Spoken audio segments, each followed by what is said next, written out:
And remember to fire your questions in via Slido. Maybe we can put the Slido instructions back on the screen. Yeah. Shout out.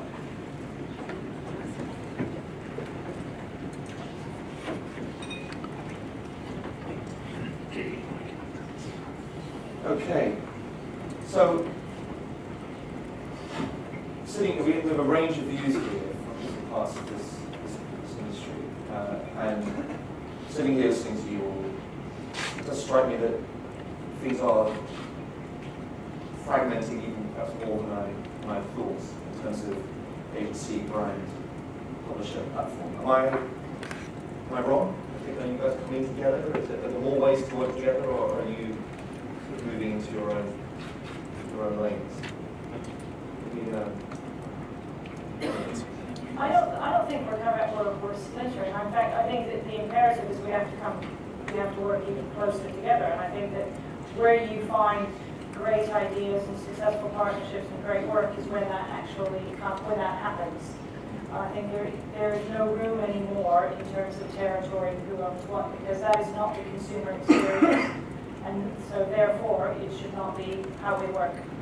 But at a time when a publisher can create its own studio and a brand can bring spending in-house to get to the consumer. The consumer is the all-important point here, isn't it? You can all go direct to the consumer. It's the agency model that's under unusual about these evolve in your talk. Agencies are under pressure. I think we're all under pressure. I don't think there's a person in this room who actually doesn't feel the pressure. I mean, in terms of what's going on in the industry and the need to change. So yes, agencies are under pressure, but I don't think we are unique in that aspect. I don't think for me, it's not so much about the pressure, but what are we going to do about it, and how are we going to work, and how are we going to change? That requires a new approach. It requires different skill sets. It requires a different way of working. And those that will succeed will. Those that don't will die. Right. Yeah. What about direct relationships with consumers? Yes, especially for Pernod Ricard, it's very important because obviously we are in an indirect business. 95% of the business is going through distributors. It's going through nightclubs, bars, restaurants, etc., etc. So, which means that it's key and crucial for us to be in that position to have that direct relationship and contact with the consumer. There are so many things that are happening in what we call like the last 3 feet of a consumer, which is to say that you're going to enter the bar with an idea of a specific cocktail, and you have like 20 meters to get to the bar and to order it. But within these 20 meters, so many things are going to happen. You're going to have a friend coming and say, like, instead of a mojito, I wish I could have like an old fashioned. You're going to change your mind. You get to the counter, and the guy in front of you is going to say, I wish I could have a margarita. I say, wow, that's great. And then you're going to place your order to the bartender, and the bartender is going to tell you, you know what, there is that amazing promotion on the gin and tonic. And you have to taste that gin. And you're going to change your mind again. And then the bartender will choose the bottle in the back bar, and it has to be yours. So, which means that for us, it's key to be on the top of the choices of our consumers. It's key for us to make sure that, if he likes our brands, he's going to order our brands. I was going to ask you, the consumer, what you want. If the brand resonates with you, you're going to ask for one of your gins, right? I mean, like when you ask for gin and tonic, you know which brand of gin is going to be put in your glass. You don't know. But if you ask a specific brand, then you make sure that, you're going to get the experience you're looking for or you were talking about. One thing I've heard is that hanging out with Thibaut is giving me a dreadful thirst for gin. I think your question about are we fragmented or coming together, I think the clearly unifying force here is the rapid change in consumer behaviour. And we see this in the search queries that come through on our search page every day. We see still despite being 20 years old. About 15% of the searches that we see every day are searches we've never seen before. And so that pace of change within consumers and how they think and how they interact online is changing at such a rate that the only way in which we can collectively succeed is by working together and working in partnership.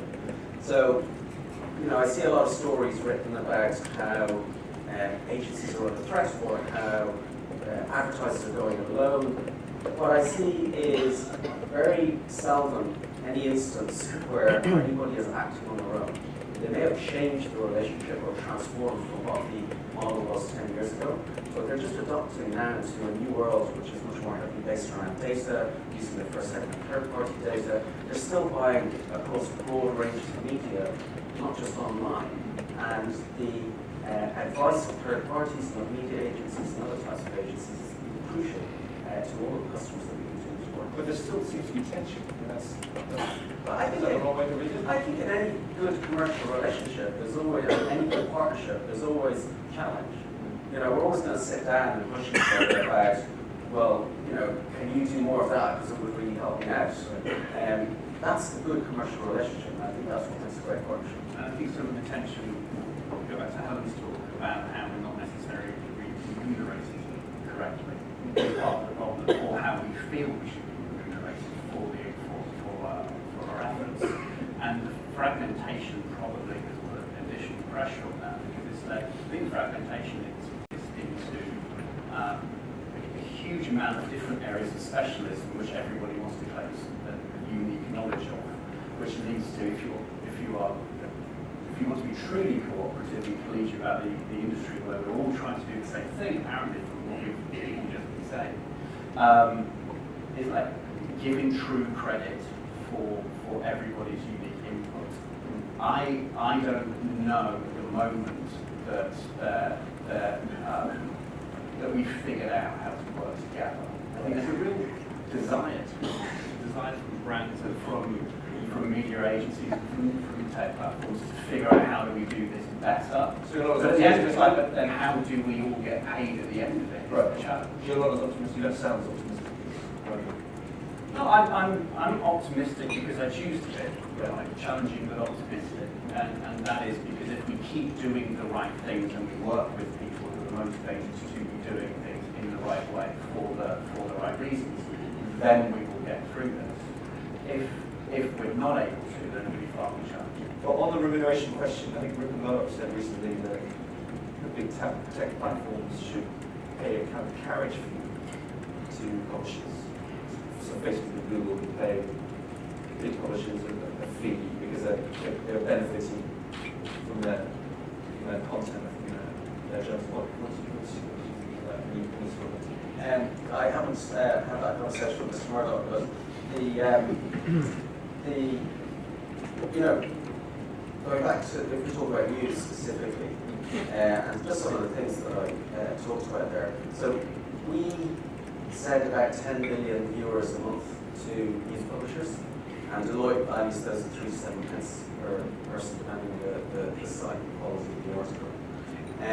And the other thing that we do is we partner to provide publishers the ad tech that they can use to monetize their inventory. Right. And when they use that, and I think this is an often misunderstood part of the relationship that Google has with publishers in particular, when they use our ads tech, yes, we will collect 20% of the money from advertisers, but we will return over 70% of that in aggregate to publishers. And for the very largest publishers, that is well in excess of 90% of the revenue that we collect. We only take 20 feet for the tech management. So when it comes to publishers' revenue online, we only make money when they make money from the content that they're creating. So I think there's a misnomer out there that somehow we're benefiting from others' content. Remember, the purpose of our website is to get you off our website and to get you to the content as quickly as possible. Answering the question. How else do we think the ad model is going to evolve as publishers innovate? Publishers are looking for new ways to monetize their relations with their users, the subscription, the membership, and other things. How does advertising fit into that? changing?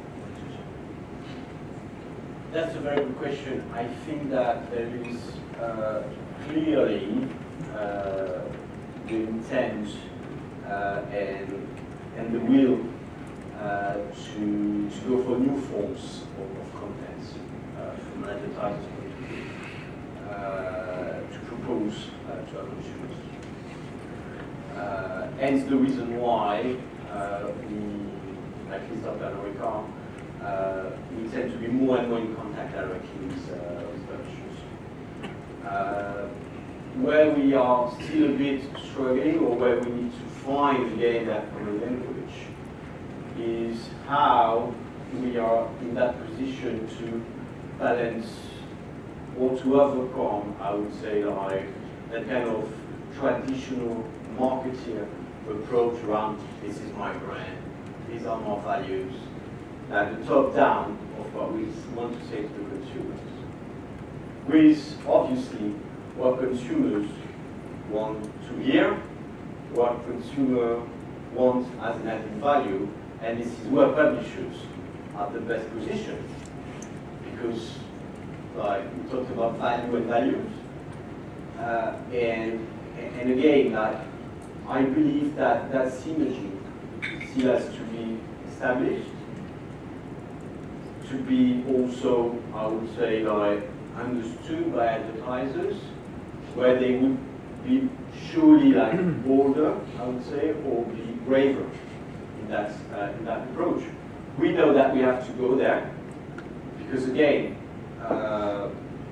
obviously the world is changing, consumers are changing. We know that they're looking also for what's behind the brand, what's like the social value of it, what you're bringing to our society. That's a really strong theme. And for us is how we make sure that we can inject that in the content we are proposing and producing. And I believe publishers are the best people to help us for that. Well, I would agree. But I think in terms of how advertising is going to go, advertising will remain a fundamental core part of most publishers' business model for the foreseeable. I think where it's, and for a number of different reasons, what has evolved very rapidly is the idea that, certainly digitally, that advertising model is rectangle served, whether targeted because of demographics or because of context, that are served as part of an objective to spend a media budget in order to hit a particular goal, and has evolved into trying to learn from what we all have. Like Quartz has 20 million unique people coming every month, and we learn from them all the time. And what can we as a brand, we've learned on how this behavior changes around people who share these values that the brands may also want to share. What do they want and where do they want to see it? And once you see it as something that is more than, we built this website, we built this ecosystem that is closed and we're going to bring you into, and say, well, we can take this out and use the platforms as potentially part of our own ecosystem. Then you're talking about something that has infinitely more scale. The bots that we built for Netflix, for example, never appeared on any of those platforms. We used it as most appropriate. We actually used Facebook Messenger to distribute that, because that was the right thing to do for the audience, and Netflix came to us and we understood the values that they were trying to get to. So advertising will remain core. The rectangles that are referred to them will remain a part of that. But what we offer as publishers as advertising will start to look much different and more sophisticated as time passes. I also believe that, I mean, like working or talking with publishers around also like how they want to go, there is also that piece about an all-round experience that they want to provide to their consumers. And this is also where I believe this could be a new opportunity in terms of business and in terms of monetization for publishers, but also for advertisers. And surely, when we talk about some publisher on we are social brands, like our brands are being consumed in social moments, events, venues, concerts, whatever you might imagine. For us, it's also to say that, okay, or we kind of propose something just at the bar during that event, or we want to also have that full spectrum in terms of experience during that event. Okay. On the other side, publishers also wants to push all these kind of experiences, so not only consumers or people reading the news, but going further down the road. And again, I believe there are new models that could be built. Surely advertising, as we know, will stay, but why not explore more first as well? At the end of the day, it's revenues and that win-win situation that we create. Totally. It requires, I think, a shift from what we used to have, which is could everyone come here and read the thing we've done, and then we'll start advertising on it, to this is content we create and we want to be part of your experience, however and wherever you want to consume it, whether it be a newsletter or an app or a website or an event. And also create content by understanding what, I think we've all referenced, actually seeing what people are reading, seeing how they're interacting it, and then using that as a genesis to create something which could be another piece of content or indeed a new product, depending on what the idea is. So it's that iterative learning and making sure that that's getting funneled into some sort of innovation. With a lot of audience questions, and the most popular by far is going to put Ronan on the spot here. Why has Google refused to join the IAB in these states?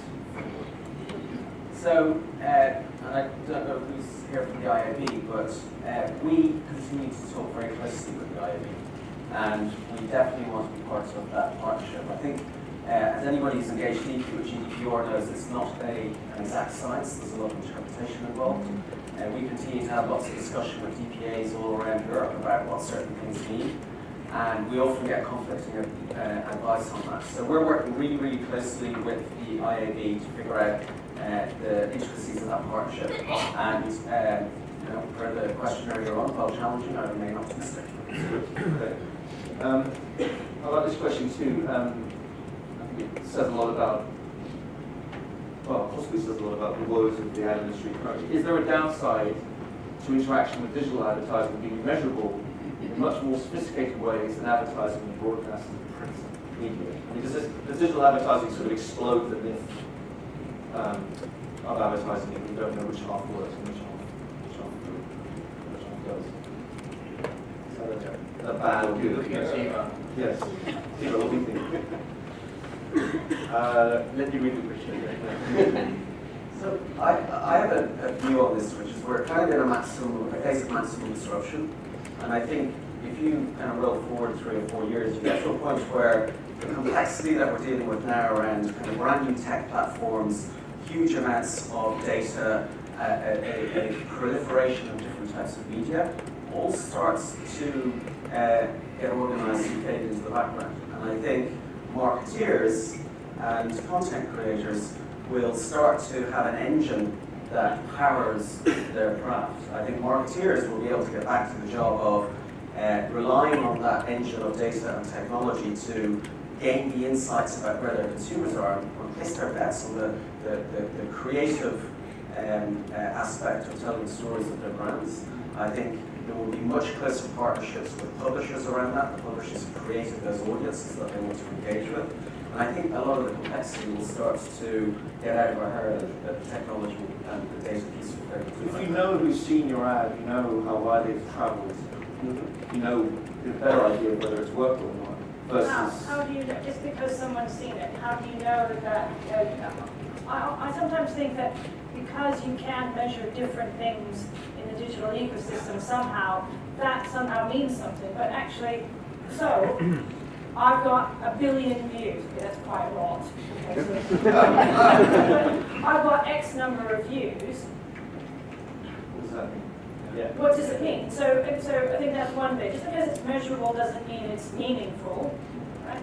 The second bit is I also think that there seems to be a misconception that actually other media isn't measurable, and increasingly it's becoming more personalized, it's becoming programmatic, it's becoming more impactful, and all of the work that we've seen either done from an ROI standpoint, from an attribution standpoint, shows that there is actually a role for all media, and they all do different things.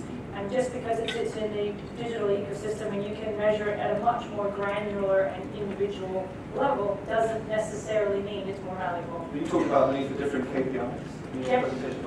What could those be other than sales? I mean, what else? I mean, it's difficult to say, right? I would then say, well, then what is the brief? What are you trying to achieve? You know, in terms of your brand or your ambition. Because I think again, for me, the hardest bit is to say that there should be more time spent on actually nailing a really good brief, as opposed to just running off and saying this is what we want to do. So it depends, is my answer. On that question, I think it's more something around what's your consumer journey and which are the different touch points within that journey. So that's point number one. Point number two is not to say that digital is measurable, the rest no.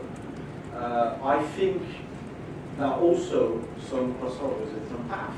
I mean, why not leverage the print ads so that then the experience can continue on digital, on broadcast TV or whatsoever. So that's the second point. Then what digital also has brought is surely that change of mindset among marketers, among our industry, around profiling, around audiences, and around different moments of consumption of content.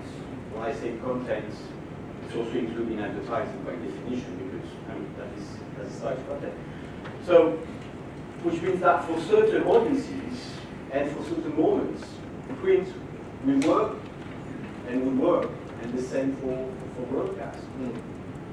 And for others, it would be digital. So that I'm not super fan into just separating things and saying this is bad, this is good, or this should be better, whatsoever. I think it's take that approach, that best media and content approach as a whole, and see where we can make the most of it.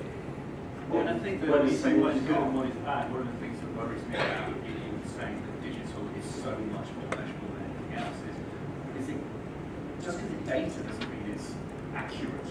Just because it's a number doesn't mean it's definitely saying what you think it's going to. It's a number. Until you ascribe value to it, that's all it is. And let the number come to us. And let's not remember that we are talking to human beings, and there is that serendipity about human beings that can't always be quantified and qualified by numeric. It's one of the brilliant things about, we always say, our most important client, our number one client is actually the audience. So ultimately, they are going to be the ones making the choice, making the judgment call. So, and they are human. They are absolutely a human being. And so to the point that it has to be the numbers, which actually can help inform. But if you only go with the numbers, sometimes I do think you lose sight of something that could be absolutely magical and amazing. Well, what about context? This sort of relates to a side question.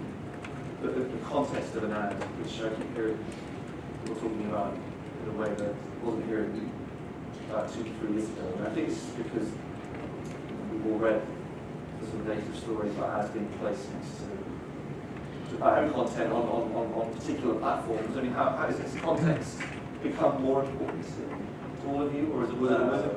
I mean, as an advertiser and as Pernod, of course, content. I mean, this has to be taken into account because we are in the widest space industry. So we have some mandatories, which are obviously around communicating to consumers with both the legal drinking age, so that's by definition. And then obviously it's making sure or to avoid having ads being placed in kind of sensitive context. I mean, the drink and drive, as you know, is one of these.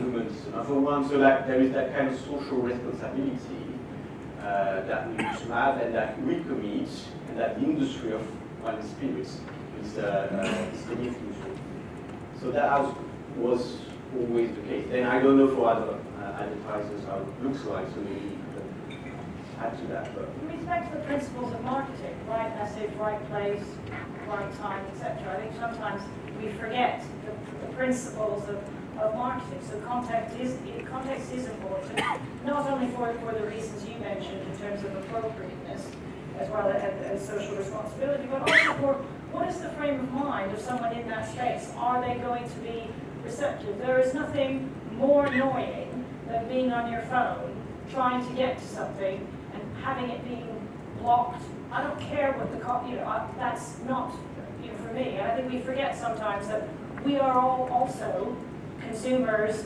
and we also have individual preferences about what we like, what we don't. So why do we leave that at the door when we become marketeers? Just because we can and we have the ability doesn't mean we actually should do it. right. But I think the reason it's coming back is, goes back to what we were talking about before, partly, is that our frame of mind and context is much harder to measure than who did this appear in front of according to the data provider. Well, I've got a chip in me, so maybe that's maybe that's the first thing. They can start to track what I'm Tell us doing. about your chip. You mentioned this earlier. Tell us about your chip. What's this? That's a long story. It's a long story. I got it at our huddle. I got a chip implanted, part of humans and machines, so I can do miraculous things like open doors. And if I lived in Sweden, I could check in for SAS Airlines, but the infrastructure in the UK is not quite there.